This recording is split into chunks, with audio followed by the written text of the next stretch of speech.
Hello, everybody. Welcome back to Hello, everybody. I'll Sorry. talk and you just interrupted me. Sorry. Rude. So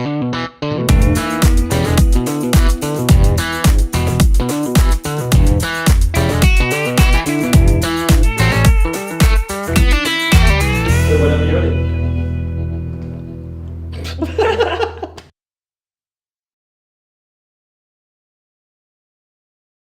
Hello, welcome back, everybody, to the latest Kate and Assad Do Business vlog.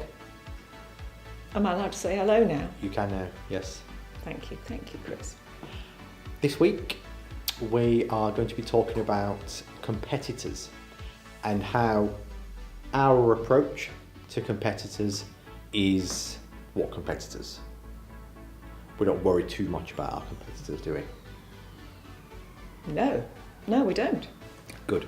I used to worry a lot. I think it was more to do with thinking and not being confident in our own planning, our own approach to phase 3. But certainly my mindset has changed from the early days, and now I put it out. I couldn't care less what our competitors are doing, because I'm that confident in what we are doing that, you know, I don't think it's too I think our competitors are probably cacking themselves worrying about what we are doing now. I think it's kind of gone full circle 360 there, from me worrying about what our competitors are doing to just not caring less about what our competitors are doing. And I think that comes from a confidence in our business, our team, experience, of course, as well. What else do you think, Kate? Do you agree, first of all? Do you think I'm being a bit too... No, I'm delighted you say it. Okay. I'm interested that you have the same feeling that I do, which is that you used to be more concerned than you are these days. I'm absolutely with you. I don't even look. I know that. What I'm not sure about, if I'm totally honest, is whether that is wise counsel for everybody else, you know, trying to run a business, because I know that the traditional approach is to pay a lot of attention to what your competitors are doing. You know, a lot of benchmarking, a lot of planning, a lot of, and even market testing and that sort of thing comes down to a degree of it does. Watch on your competition. I mean, the one thing I have always felt is what you've just said about you do what you think is right and you're going to do it anyway. Yep. I sometimes worry that I care so little to watch other people. I sort of think, well, you know, surely you don't have all the answers, Kate. You should actually pay a bit of attention. No, I think there's a I'm difference. a bit guilty about that. There's a difference. But I don't look. There's a difference, I think, between caring about what your competitors are doing, and knowing what they are doing.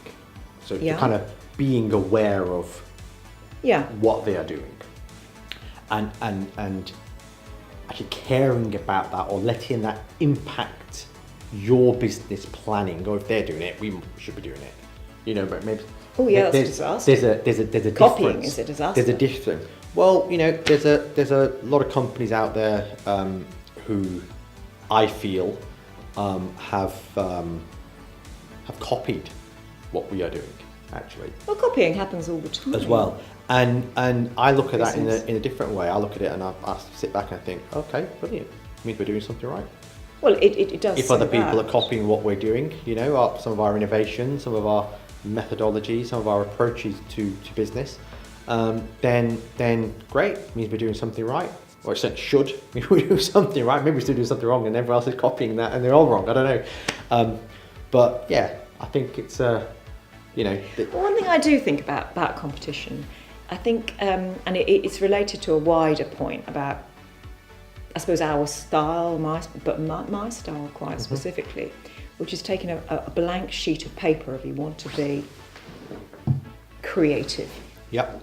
So I am certainly aware in my own thinking if I want to start something or decide what the right thing is to do, it could be make a decision, or it could be start something, or I mean, in your different business, whether product or service, I don't think it matters.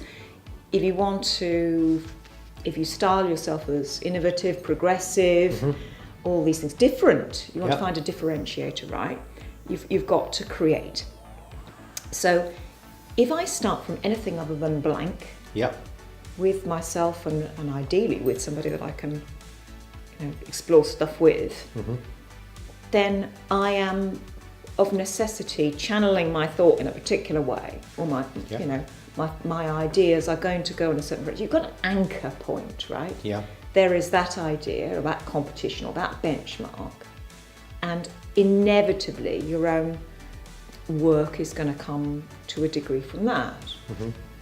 Now, I think I and we operate best when we have nothing and we have to think, what is the pain we're going to solve?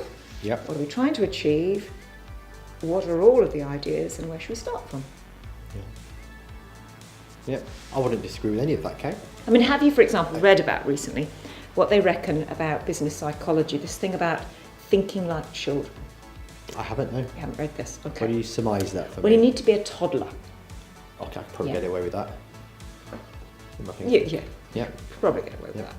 So you're a toddler and you don't have too many preconceived ideas about what the world looks like or how things should work. And you ask big, wide, open questions. Yeah? It's the same concept. You're fairly brave with that. You don't mind asking why the sky is blue. And nobody tells you, well, don't be stupid, everyone knows the sky is blue. You've got to paint the sky blue. If you're a kid and you're doing your painting, whatever, you can paint the sky. Grass is always green. Absolutely. Do you see the point? Yeah, I do. And that's a strength of not worrying too much about your competitors. But is it always the right thing to do? I don't know. It's different from being scared of them. I'd go as far as saying that I think it is always the right thing to do. I think focus on yourself. Don't worry about what other people are doing. I think be aware of what your competitors are doing. Be aware of the markets they're in and any changes they are making. But don't let that impact you or your business or your planning for your business. Do what Kate does and like say blank, open, blue sky thinking, and the sky's always blue. Oh yeah. So that's what I think. And competitors can kind of steer you on as well. You can kind of feed off each other. I think the best. Now on that I disagree. I think you spur yourself on. I think you know what is right and you go for it. I think last week we talked about football. I think this week I'll just give a very quick tennis analogy.